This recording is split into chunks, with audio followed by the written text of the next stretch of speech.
Indoor painting is among the most popular projects for homeowners to tackle themselves, especially this time of year. I'm Danny Lipford with Tips for Today's Homeowner. After the break, we'll talk about some ways to make it easier and more successful right after this. If your old kitchen's full of fumes and your bath's a steamy mess, they need a makeover, and you need to enter the Healthiest Home on the Block contest, brought to you by Broan-NuTone and Today's Homeowner.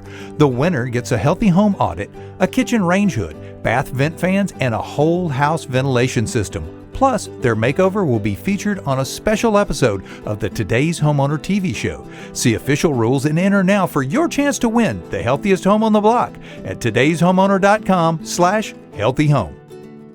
The key to successful painting is roller management. First, buy a telescoping extension handle for your roller frame. Your back will thank you for it. Before you start using a new paint roller cover, condition it by dampening it with a paint mister. Then roll it on a piece of cardboard to remove the loose fibers.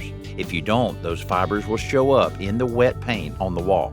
Before filling the roller tray with paint, line it with aluminum foil. When the job is complete, you can wad up the foil and just toss it in the garbage can for easy cleanup. When it's time to take a break for more than a few minutes, slip your hand inside a plastic shopping bag and pull off the roller cover, then wrap the cover tightly inside the bag and store it in the refrigerator. I'm Danny Lipford with Tips for Today's Homeowner.